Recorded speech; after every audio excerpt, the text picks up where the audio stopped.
that I have the primary beams up, I'm gonna start putting in insulation. So I got the styrofoam stuff, same as I used on the floor. I'm gonna use the 3/4 inch again because I want a little bit of a gap to run like the wiring and stuff over the top if I need. So that's also, I left a little lip up on here, is so I could lay the styrofoam up on here while I adhere it to these ridges. So I'll get some construction adhesive, like silicone type stuff, and make sure that it all sticks to the kill mat ceiling, and then it'll also be like a secondary thing to be held up and pinched down into these pinch points here where the ridge comes down. I'm just measuring this first square. I'm going a little bit over on both sides to fit underneath the lip, and then I'm going to pretty much butt up right next to this, and I might have to cut out this corner because it really does slim down. So I'll just have to play that by ear and see how much space I'll have to actually fit in there. I might have to, like I said, cut that little wedge out just so it'll form fit up in here and I can snug it all the way along the ridge.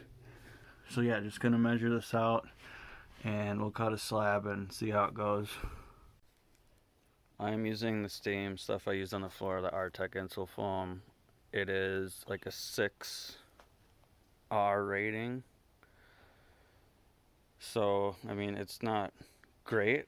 This is the 3/4 inch stuff, so I could clear underneath where the gaps are. So the Reflectix will be my vapor barrier. This will just kind of be an extra bit of insulation on the roof. And in any gaps and stuff I can fill in with a little bit of sheep's wool. But this should be fairly adequate for the space that I have here. So obviously the first thing I'm going to do is get this measured out. And I'm just going from ridge line to ridge line. I want to kind of try to fit this curvature because you are going to be pressing it up against these ribs.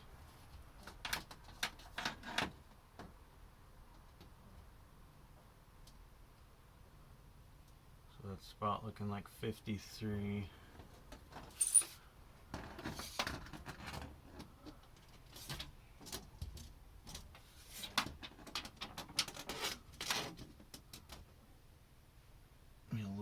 Towards the center, so it'll make that a little long. And then since I'm gonna have wires up in these channels, I gotta keep that in mind. There is about a 1/2 inch clearance there though on each side, a little more. So I'm gonna want to make it 29.5. And the one thing I did figure out is I'm gonna have to take these off to get that to slide underneath there and then just work my way forward. So I mean, that kind of sucks, but this should be contoured enough by now where I can fit it back in there with no issues. So I'm gonna cut out the styrofoam now, and then as I go along I have to measure where this wire is going to be coming out from, so I can cut slots in there, and then this one back here will be going all the way across, so I won't have to cut any slots for this one. I'll just let this one go all the way through. Probably have to cut a bit out on the end where it comes down, but that's it. So I made my measurements, and again, when you're cutting this stuff you want to use a sharp brand new blade, so it just tears through this stuff.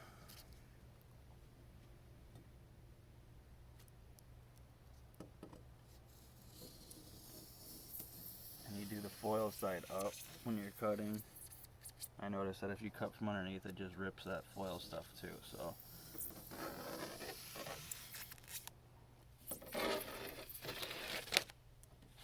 you kind of get that groove in there, you can pretty much follow that without a straight edge, just to pop all the way through.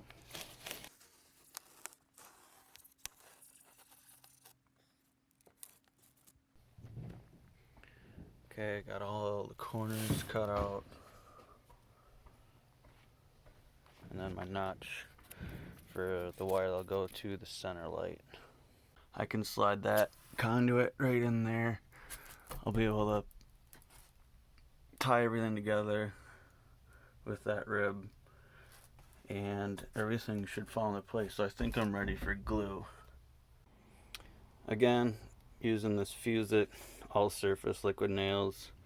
This stuff has been great for pretty much all the attaching of random different materials. This has held up pretty well, so this will be the stuff I'll use to put up the styrofoam. Again, I just did this one to make sure everything went well and I had a process down.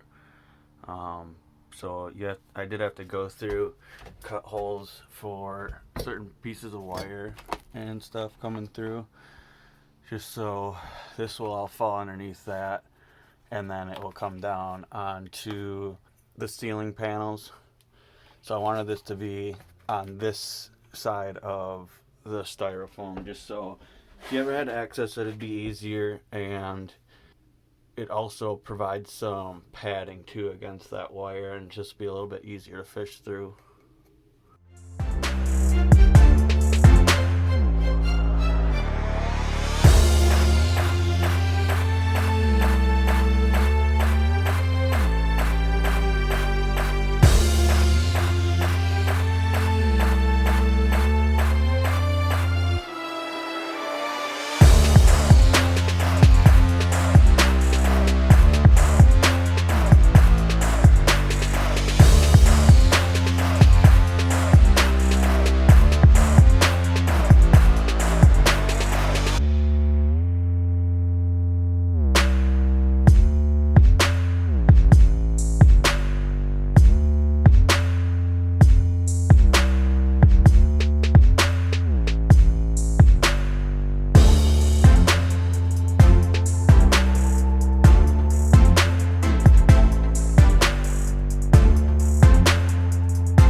So I ran the beads of the adhesive along the ribs again. I undid the screws on this one and kind of propped it open. So I'm going to try to fit it in there first, and then I'll try to fit the wires in, and hopefully the glue will be able to hold everything up in place for me. So I'm just trying to get it fit up in there and slid in. I'll just kind of try to press it up against the ribs again. Get that as a good holding point.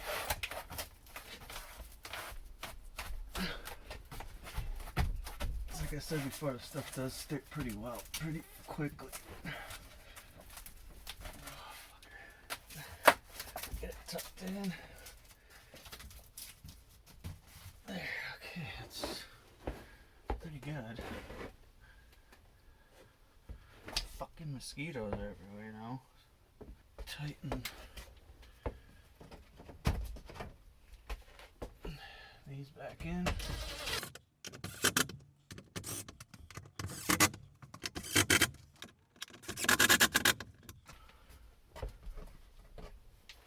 Right. When you do this yourself, it presents a whole new set of challenges. So I'd use this cardboard tube.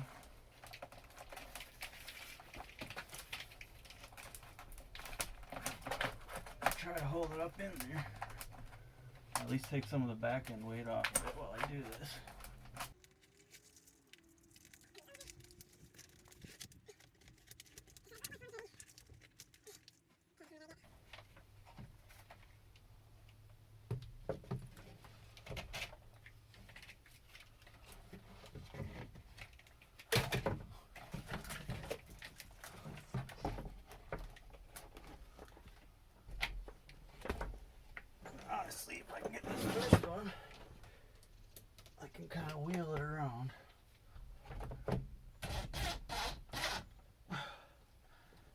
get in there kind of taut so I can move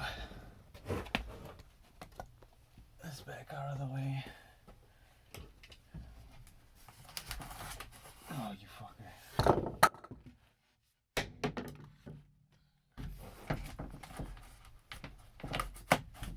There we go.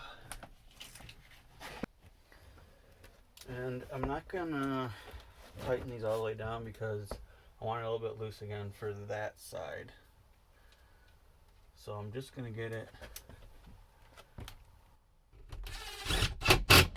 kind of held up in there.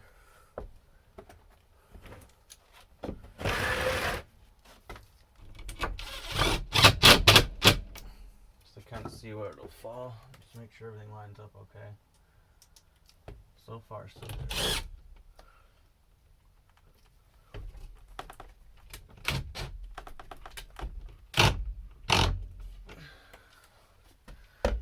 Always the last one.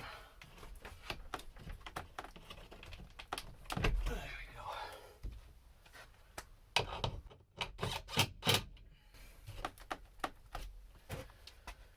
There you go. Got this middle one in now.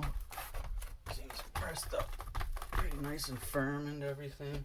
Slots. I went and cut slots into this one. It's gonna be less forgiving because whatever I put right there for all this junction of wire is gonna be I'm gonna need that extra space because I don't know what I'm gonna do here yet. That's a project for another day. So I got all but one of the full size or full width pieces of styrofoam done. I'll cut these two on each side to fit in there. Now I got those two panels in, we'll drop the ceiling stud back into place, get that tied in, holding everything up. Alright, so I got the front styrofoam cut rough right now because the curvature of the front, I'm gonna have to kind of freehand where that's gonna lie and then just make trimming where necessary to get that back up in there. There's a little lip, so that gap really doesn't matter. That almost matches up perfectly with where that's going to rest up against once that gets pressed back into the slot. So that's slightly loose, and now I just got it propped up so I can make rough cuts here, just trying to eye it up on the curvature.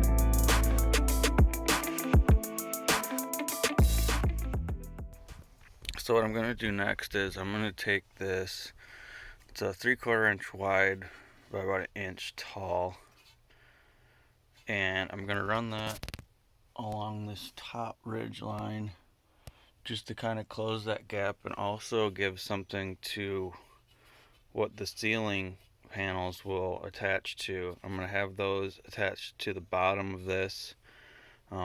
It's going to take some work getting that sucker flexed around that and then screwed in, so I'm gonna have to pre-drill all the holes and everything. Just look at that gap I have to cover, and it takes a lot of force to get it there. But what I did do is I routed these corners that are going up into these corners because it just helps it lie a little bit more flat.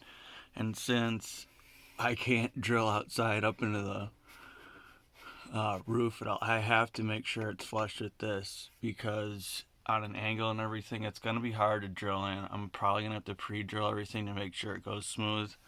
I'm going to use these number 12 by 1.5 inch, and that should provide me, you know, a good 1/2 inch of thread to bite into that top part. And as long as I get it on the right angle, I'm not going to be punching through the frickin' roof or anything like that. I'm going to have to be really careful about that though, because it is a really hard slope right there. So we'll get to that now. So first thing I did was go through and mark where I'm going to be placing the holes to drive into the back piece of the chassis here. I want to be able to set the screws flush in here, so I gotta drill all the way through and then drill a countersink hole on top of that, just to make sure that everything lies flush and we get it in the proper spots, because there are holes up in here, and I just wanted to make sure I was getting this on a solid piece, because it's gonna be a bitch to get it held back in there. I don't even know how I'm gonna do it by myself yet. It's gonna take a lot of force and pressure to hold it there while I drill it in, but hopefully if I get everything prepped correctly, it'll go smoothly. Alright, 4th time's a charm. I did find some stock, and I cut this to length, and then I cut it a little bit thicker just to give it some more support. This one does seem like it already has a natural curve to fit that, so again, went through pre-drilled holes. I'm going to try it in different spots up here, because now the place that I initially drilled I've been into 3 times, and with this kind of pressure I don't think it'll hold. So let's do it again, and I think I'm going to try to reverse these in, because it seemed that I could actually bite in a little bit and get it started and not have to suck the wood down into the void and potentially crack it. So let's try that.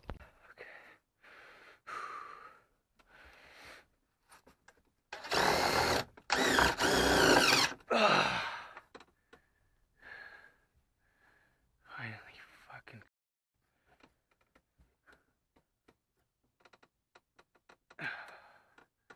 She's wanting to flex though, I'll tell you that much.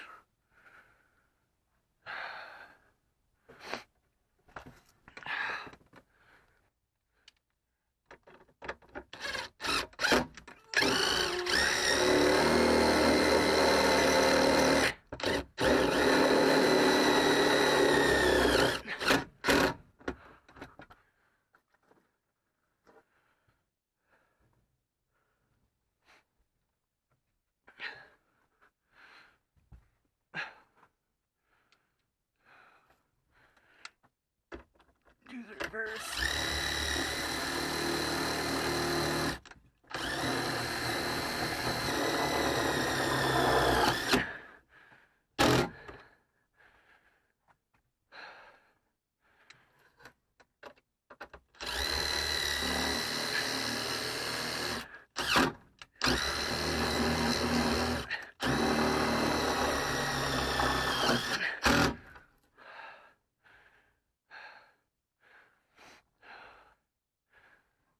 Yeah, definitely got to reverse to get it cleared. Okay,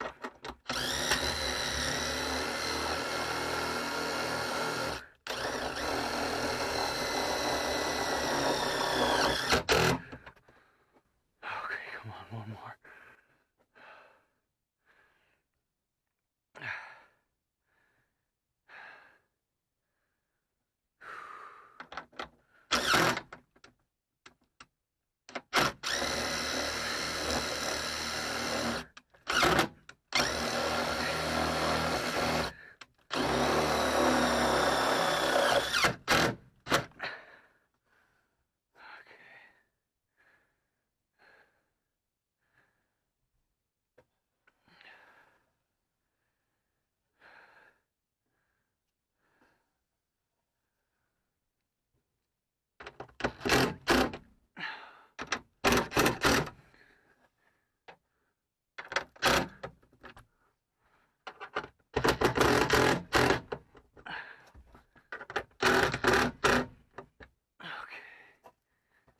Well, it's in.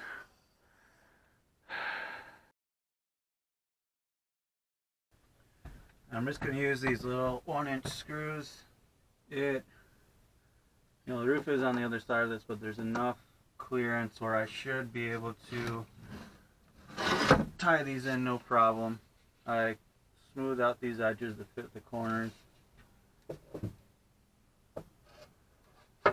Fit that in.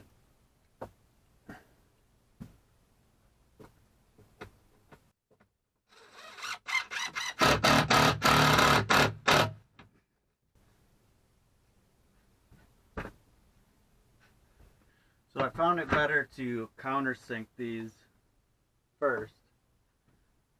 You get a little bit better bite.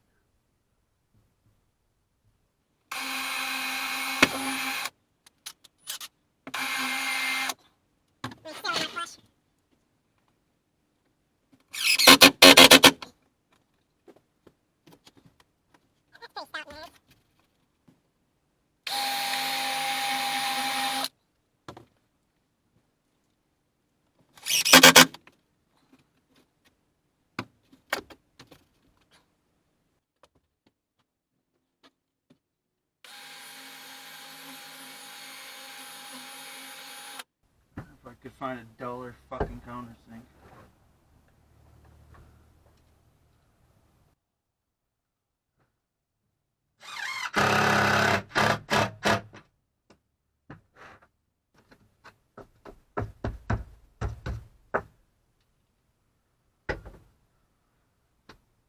Okay, now I think we're ready for